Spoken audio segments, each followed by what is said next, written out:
So good day mga kapugad nating mga popsicles dyan. Welcome back sa channel at sa ating Dragon Nest M Classic series, no? Kung saan pinag-uusapan natin tungkol sa Dragon Nest M Classic. Ngayong araw na to, pag-uusapan natin ang isa sa second specialization ng Paladin class, which is ang Crusader.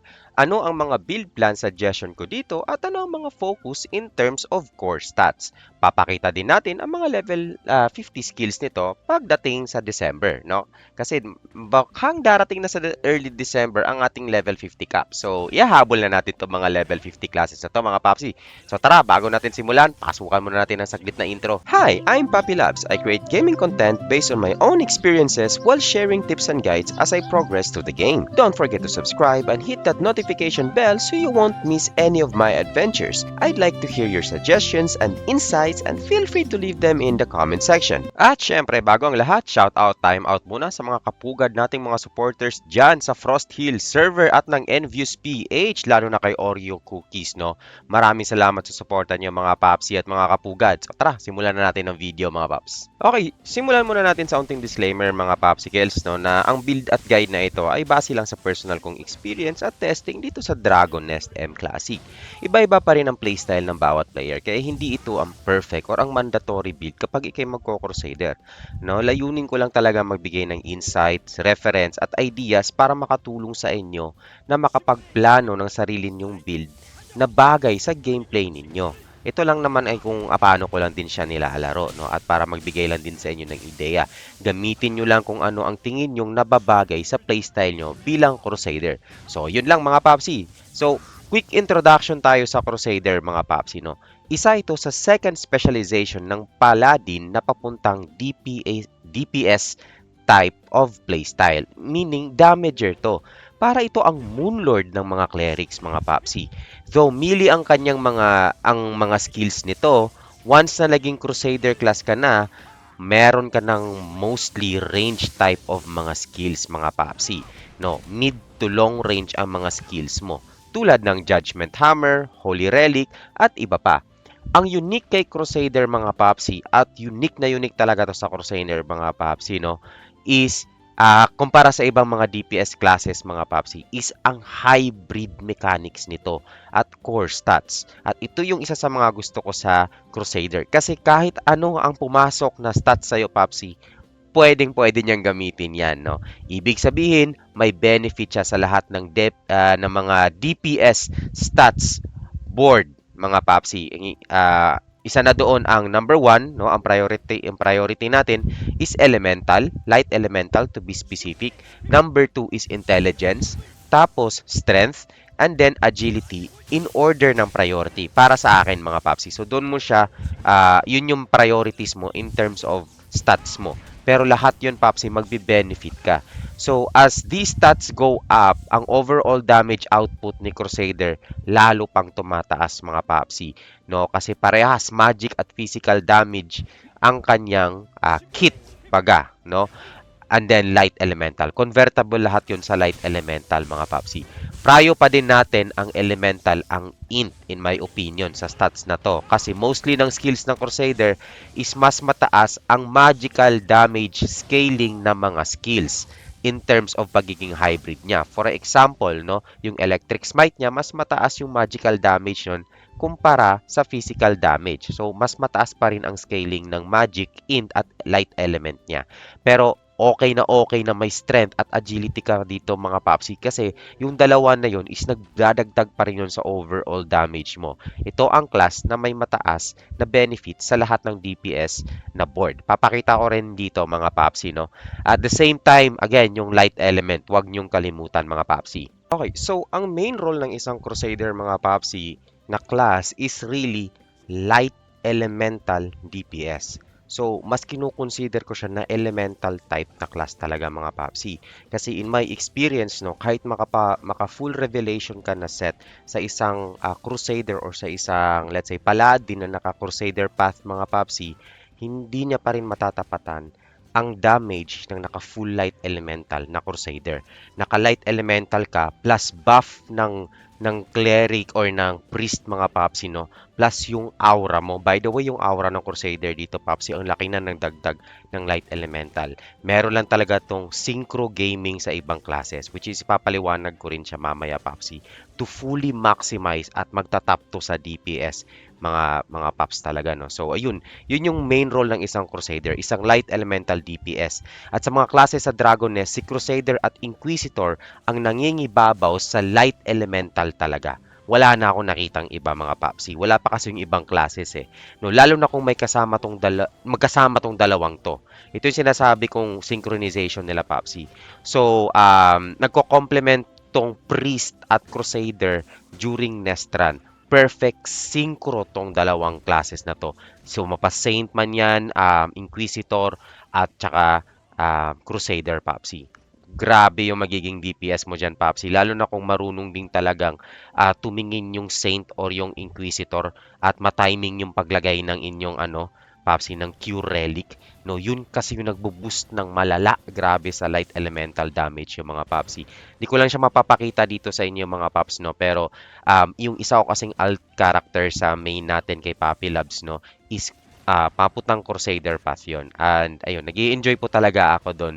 No, so, kahit na sabihin sa iba na hindi pa talaga ngayon magsha-shine ang Crusader kahit mag-level 50 na, but for me, nag-enjoy po talaga ako sa Crusader. No, pwedeng gampanan ng isang Crusader ang role ng tank din or provoker, mga papsi. Lalo na kung kabisado naman ng mechanic sa isang nest. May support skills din ito tulad ng mga aura at healing. So, pwede talaga siya maging pseudo tank or pseudo provoker. Ibig sabihin, kapag wala na makitang guardian mga papsi, hindi pwedeng mag-fill in si Crusader as a provoker kahit SDN pa yan mga paps. Well, isa ding reality check mga paps, na napapansin mo sa mga games sa Dragon Nest M Classic pagdating kay Crusader. Honestly, mapapansin nyo na medyo may pagka-underrated tong class na to for now talaga. No, kasi kung mapapansin nyo, ang unti na nagpi-play ng Crusader talaga in terms of DPS. And kung DPS ka man as a Crusader, no, every time nasasali ka sa party, no, ang tingin sa'yo is tank pa rin. Ibig sabihin, hindi ka damage dealing na damage dealer talaga. So, ang tingin nila sa'yo is medyo nasa mid ka lang, mid or low range to mid range lang ang damage nyo. Pero kapag si Crusader actually mga paps, kapag magka-level lang kayo ng rating, no? Let's say parehas kayo ng attack or whatsoever, tapos may priest kayong kasama, magtatap to mga paps. Sabihin ko sa inyo, ang experience ko talaga yan mga paps, na nagtatap ako sa mga DPS pag naka full light ka ha. Tapos yung priest mo is marunong kahit di aware yung priest mo papsi doon sa ginagawa niyang buff sa'yo, ikaw dapat aware ka as a Crusader na uy nag-drop siya ng Q relic, uy meron kang blessing of light, uy meron kang yung conviction aura, paldong-paldo yung damage mo doon mga Papsi. So, ang synchro na sinasabi ko kasi Papsi, no, is yung Light Blessing, Conviction Aura na tsaka yung Q Relic. Kapag nag-drop si Priest ng Q Relic mga Papsi, no, yun yung Q mo na talagang bobomba ka na ng bobomba ng mga light elements mo. No, meron ka namang 15 seconds ata kung di ako nagkakamali, no, doon sa buff na yun. So magkakaroon ka ng light buff noon. Pangalawa, sa conviction aura mo mga papsi at level 50, 20% ang additional light attack niyan. Meron kang twilight na set, no, na ang minimum ng twilight na set na makuha mo siguro 24% sa with the buff. So at siguro roughly meron kang a total of siguro 50% light attack kapag nag-combine na yung synchro na yon mga papsi. So mataas na mataas yon mga paps, no. And pagdating naman meron lalo na paps kung merong FU. Yun nga lang, no. Medyo reliant si Crusader papsi sa mga light elemental buffing, no. And actually, maganda kasama si Crusader sa kahit anong raid. Kasi mapa-elemental na hindi light, meron naman tayong elemental aura. Kung light naman, magpo-focus ka sa light, meron ka naman conviction aura. Yun nga lang, is magbabalance ka kung ano talaga yung dadalhin mo. Depende sa laman ng party. No, ibig sabihin, ang ibig kong sabihin doon, Papsi, sa isang raid party, kung may kasama kang, let's say, Elestra, Selena, may kasama kang Alchemist, or other elemental na fire and ice mga papsi, mag-elemental aura ka na lang. Lalo na kung elemental din yung kalaban nyo na mga bosses. Ang reason yan is nagdadagdag yun ng defense, nagdadagdag din yun ng offense sa mas maraming makaka-benefit ng mga elementalist kaysa magko-conviction aura ka tapos ikaw lang yung nakaka-benefit. So, yun lang. Medyo pagdating sa Crusader Papsi, dapat marunong ka sa bigayan.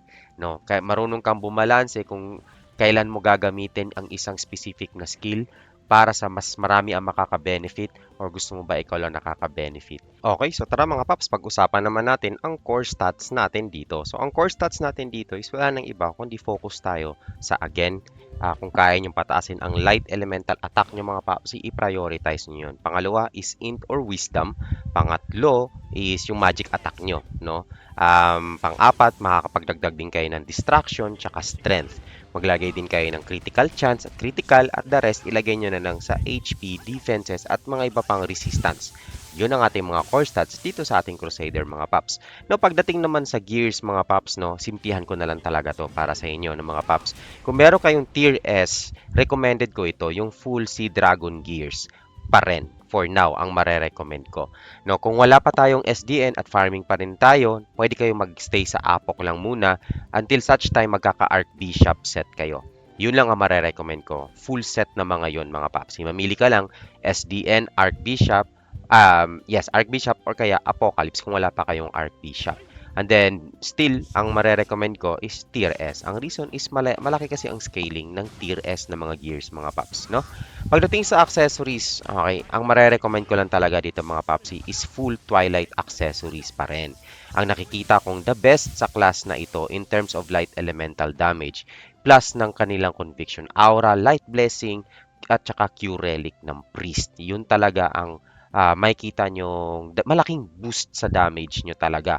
No? And then, kung pwede din kayong mag-SDN accessories, Papsi, kung meron kayo. Pero I think mas malaki pa rin ang damage nyo sa light elemental. Kung wala pa kayong SDN, no, mag-stick na lang muna kayo sa Twilight. No? Kung magkakaroon na ng Ancient Totem, mga Papsi, I think mag-i-stick pa rin tayo sa Twilight. No? Iyon lang naman sa akin. No? Pero for me, di ko pa kasi siya matest kasi wala pa akong Plague of the Ancients na totem. Kasi baka kasi malagpasan na ng base stats ng Plague of the Ancient Totem ang Twilight, no? So ibig sabihin, masyado na malaki ang gap ng int kaysa sa light attack damage nyo. Pagdating kasi sa Red Rose din na set, mga papsi, wala pa akong nakita na light elemental damage or any elemental damage sa Red Rose na set. Not really set, no, na accessories sa level 45 doon sa level 50 na cap. So ayun. So for me, I think magsi-stick pa rin ako sa Twilight, no. Nasa inyo yung Papsi kung magfo-full in kayo or magi-stick pa rin kayo sa light, no. But I think ang mas great di makakapag-benefit ka sa light elemental na mga accessories. So pagdating naman sa mga heraldries, mga Papsi, no, ang attribute ng mga heraldries natin dito is again, the same pa rin, intelligence, magic, strength, distraction, fatal, wind, no, pwede nyo ilagay kasi lahat ng DPS na mga attributes dyan, Papsi, pasok na pasok yan sa Crusader. Okay? Ngayon, pagdating naman sa mga skill heraldries, mga Papsi, no, kumakuha kayo ng mga additional percentage ng skill damages tulad ng Thor's Hammer, Judgment Hammer, Holy Relic, no, at Electric Smite, mga Papsi, no. Also, kung meron kayong Divine Avatar Duration, pwede nyo rin kunin yan. Ngayon, by the way, mamaya papakita ko kung kailan ko ginagamit ang Thor's Hammer, kailan ko rin ginagamit ang Divine Avatar. Okay, mga paps. So, dahil dyan, tara, move tayo sa ating skill build recommendation or skill build plan. Okay, so mga papsi, so pagdating naman sa skill build plan natin, papakita ko lang kung ano yung mga usually kinukuha ko dito. And actually sa Crusader, mga papsi, marami tayo mga excess na mga skill points. So, nasa inyo kung paano na siya lalaruin, no? Pero ipapakita ko ano yung mga importante at bakit ko siya kukunin. Baka magbigay lang sa inyo ng ideya kung paano nyo i-build yung inyong Crusader. So, dito sa Cleric Path, mga Papsi, basic lang ang kukunin natin dito. Lahat survivality lang. So, kukunin natin tong counter blow. Max natin yan. Sliding step, max natin yan, mga Paps, no? Kunin natin tong dive kick for recovery. Yun lang talaga yung trip ko dyan sa dive kick, mga Papsi, no? Mabilis tayo makababa. Kunin natin tong max heal for may support din tayo. Block, max na rin natin yung block, mga Papsi, no? Ayan, max nyo yung mental mastery kasi as a Crusader, mga Papsi, or even kahit Guardian kayo, mga Papsi, no, na malakas kumain to ng mana dahil sa mga auras natin. Meron din tayong physical mastery, max nyo yan, yung aerial evasion, max natin, toughness, max natin. At kunin din natin tong ating Aura of Restoration. Max din natin yan, mga paps. Okay, so puntahan natin naman yung ating Paladin, mga paps, no? Kukunin natin tong Holy Relic, no? Max natin tong Holy Relic natin. Tapos, itong Sacred Hammering, mga paps, nasa sa inyo kung ima-max nyo to. Nasa inyo kung hindi. Pero, kung magko-Crusader ako, Papsi, as a DPS type na Crusader, no, ima-max ko to, mga Paps. Ang reason is every point nito, kada buff nyo, nag-i-increase yan ng magic at saka physical attack in percentage of your strength and int. So, kung mas mataas ang strength status mo at int status mo, every level nito at max 7% ang dinadagdag niyan sa magic attack nyo at physical attack base sa strength. So, ibig sabihin dito, mga Papsi, 7% nung strength mo, ha, hindi ng magic attack, at 7% ng int. Ang nakagandahan din dito, no, mga Papsi, no, is nagdodoble to ng hit. Isa pa sa mga mag-a-add ng damage nyo, Papsi, pang feel sa mga cooldowns nyo. At wala tayong charge bolt. Common na pala tayo charge bolt, mga Papsi. Bawasan na lang natin tong block natin, mga Papsi. Kuha tayo ng charge bolt. Ayan, charge bolt, isa. Itong lightning zap, Papsi, no, imamax ko to. Pero pwede ka lang din kumuha ng level 1. Pero malakas actually to bumawas. Kaya, for me, Pops, imamax ko na lang yan up to level 9. Tsaka itong Electric Smite. Electric Smite, napaka must-have to na skill, mga Popsy. Max yun na rin yan. Tapos, Thor's Hammer, kunin nyo isa. Mamax nyo itong Conviction Aura. Ito yung nagbibigay sa atin, mga Pops, ng light elemental attack at resistance, no? At level 2, Popsy, 20% yung light attribute na binibigay niyan. So, meron pa tayong mga sobrang skills, mga Popsy, no? So, kunin natin tong isang Divine Breaker. Max natin tong ating Armor Break, mga Pops. Actually, kahit level 1 lang yung Armor Break, mga Popsy, nasa inyo na yan, no? Kasi pag i-max nyo yan up to level 35%, no? Pero, I think better pa rin to. Mataas yung 35% physical damage increase, no? Tapos, pwede nyong i-max itong inyong shield charge kasi mataas din ang damage ng shield charge, no? Pero actually, ang habol mo lang dito sa shield charge, mga Popsy, is yung reduced damage tsaka mobility, no? But for me, ginagamit ko rin kasi itong pang damage, no? So, ayun, meron tayong 70%, 70 points ito sa Paladin. Pwede nyo na itong kunin itong Judge's Power, Judgment Hammer, no? Tapos itong Holy Relic. Ayun. So, meron pa tayong actually maraming points, mga Paps. Tingnan mo. Finull na nga natin dito lahat, Paps, no? So, saan ko ilalagay yung ibang points? Nasa inyo na yan, Paps, no? Pero ako kukunin ko na lang tong Divine Avatar.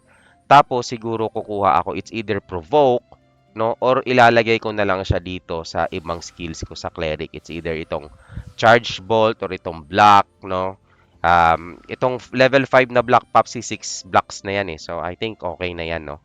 Marami na yung 6 blocks, no? Pwede mo tong i-max na pwede ding hindi. So, kayo nang bahala dito, Paps. Pero ako, ilalagay ko na lang siguro siya sa Provoke, mga Paps, no? So, meron tayong a total of 47 dito sa Cleric. Sa Paladin, no? Meron tayong 79. Again, Paps, pwede nyo tanggalin tong Provoke at ilipat sa iba na trip nyo, ha? Ito naman yun sa Crusader natin, mga Papsi.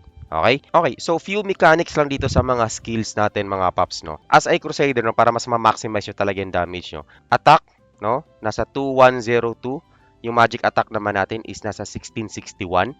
In addition, Paps, yung light attack natin dito is 0. Wala pa. So, magbabuff tayo ngayon, Paps. Pero bago tayo magbuff, mga Paps, mag-i-skill lang muna ako ng isang skill, which is itong Holy Relic natin, Paps.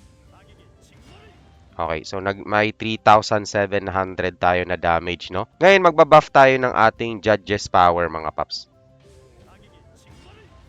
Okay, nag-critical. So, halos nasa 3,700 lang din or nadagdagan lang siya unti. Kasi kung titingnan mo dito, unti lang yung nadagdag niya, Paps. So. Actually, malaki din. Nasa 200 points, di ba? Halos nasa 200 points. Antayin natin ma-expire. Ayan, na-expire na. O, di ba? Nasa 200 points. So, malaki yung dagdag ng ating Judge's Power. Ngayon, kung titingnan natin ang Judge's Power, mga Paps, tapos Divine Avatar, no? Okay, tingnan natin, ha.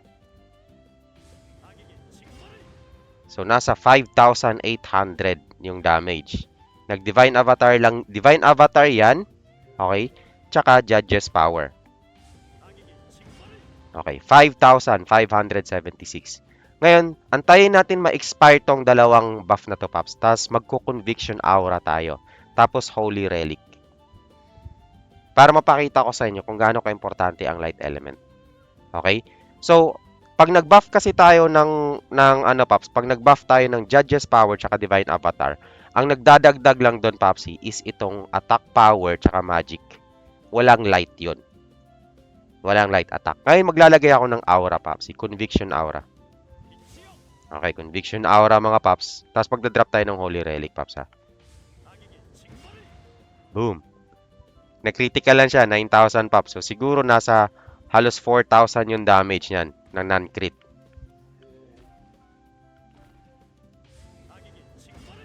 O, di ba? 4,229. Conviction Aura pa lang yun, Papsi. So, malaki na agad yung dinagdag ng Conviction Aura pa lang. Kapag ipagsabay naman natin yung Conviction Aura natin, Paps, no? So, may Conviction Aura tayo, Judge's Power, tapos Divine Avatar. Okay, tingnan muna natin yung stats. 2,000. Ang laki ng dinagdag, Paps. Tapos 2,800. Halos nadagdagan ng 800. 800 points, no, ng attack tsaka magic attack power. Plus, meron din tayong light elemental attack na 20. Ngayon, tingnan natin kung ilan na yung damage ng ating Holy Relic pagkatapos nating i-combine yung tatlong buff na yon. Tara, balikan. Reset ko muna mga papsi, ha. So, Judge's Power tayo, Divine Avatar, no? Tapos may Conviction Aura tayo, then Holy Relic tayo, papsi. 6,340. So, halos nadagdagan ng 2,000, Paps. Malaki na yon, no? Mahina lang tong character ko, pero malaki yon kung well-geared ka. Ngayon, tingnan nyo rin to mga Paps, ha. Mayroon pa tayong isang buff na hindi nyo napansin na meron palang additional yon na damage or na attack sa physical tsaka sa magic. Itong Sacred Hammering, Papsi, nagdadagdag yan ng attack din. So, 7% nga lang kapiranggot, pero dagdag pa rin yan, Papsi, no? O, nagsi 6,637 na yung ano natin. So, malaki yung dagdag, no? Mukha lang siyang mahina, Papsi, kasi mahina. Tinan mo naman tong character ko, Paps. Yun yung equipment niyan. Yan yung heraldries niyan. Walang kalaman-laman, ha? Paano pa kung well-geared yung or decente yung gear na binigay nyo dito, Paps? Malaki 'yon. Okay, so gumagamit ako lagi ng Sacred Hammering, Papsi, kasi yung one hit mo dito, nagta-times 3 yan. Yung isang hampas mo. Ayun, no? Kasi may plus 2 yan, eh. Tapos, every time na kukumpletuhin mo yung panglimang hampas, 1, 2, 3, 4, 5, no? Up to 16 combos yan. Malaki yan. Malaking dagdag yan, Papsi. Okay? So, ito yung magiging filler nyo ng mga skills, no? Pagdating, kapag nag-cooldown na lahat ng mga skills nyo. And, bago kayo bumitaw ng mga burst ng mga skills nyo, Papsi, no? After nyo mag-buff, no? Unahin nyo itong Lightning Zap. Okay? Kung hindi naman Lightning Zap, itong Charge Bolt, tapos itong Shield Breaker or Armor Breaker. Bago kayo magbato-bato ng mga skills nyo na to. Kasi lahat yan may debuff. Kung napapansin nyo, may debuff nyo. Ilagay nyo muna lahat ng debuff nyan, Papsi, bago nyo batuhin ng mga skills nyo. Okay? So, yun sa mga yung parang simple lang naman yung rotation. Wala namang crazy combo-combo dito sa Crusader, mga Papsi, unless magpi-PVP ka. No? Ngayon, mga Paps, no, is kailan ko ba ginagamit ang Divine Avatar? Kailan ko ginagamit ang Thor's Hammer? Yung Divine Avatar, mga Papsi, no, for me lang, maganda lang siya. For me, ginagamit ko lang to or gagamitin ko lang ito kapag may Force User. Kasi once na may Force User ka, Papsi, at nag-buff ka ng Divine Avatar, Judge's Power, no, may Conviction Aura ka, Sacred Hammering, mai-spam mo kasi to. Ito, Electric Smite, no, marorotate mo yan na marorotate, Papsi, tapos ulit ka lang ulit. So, mamaya, bato ka ng bato, no? Bato ka lang ng bato ng hammer niyan, mga Papsi. Yun. Ngayon, if ever naman na walang Force User, mga Papsi, dito ako magre-rely, no, sa burst damage ng Thor's Hammer, no. So medyo magiging siya, situational, no. Pwede niyo namang isa lang talaga ang kukunin niyo, Thor's Hammer lang, Papsi, tapos ilagay niyo na yung ibang skills niyo, no, sa mga ibang damaging skills, no. Ayan, pwede niyo ilapag yung tanggalin niyo dito si Divine Avatar, lapag niyo siya dito sa inyong Charge Bolt, no, or kung saan nyo gustong ilagay na mga skills. Nasa inyo na yan, depende sa playstyle nyo, mga Papsi. Pwede nyo nga rin kunin itong Elemental Aura para hindi na kayo magpalit-palit ng build plan, no? Depende lang talaga sa run nyo, mga Paps, no? Depende kasi yan sa nest. So, nasa inyo kung paano nyo siya lalaroin talaga mga papsi. So, yun lang yung mga parang basic mechanics dito sa mga skills ng Crusader mga papsi, no? So, yun lang mga papsi, no? Sana may natutunan kayo at kung hindi pa kayo naka-like and subscribe, please pa-like and subscribe naman sa channel natin at maraming salamat sa lahat ng suporta nyo. Ako si Papi Labs ulit, ang F2 Ping Tito Gamer na tambay sa Prairie Town. Play smart, farm hard, and see you in the next video mga popsicles.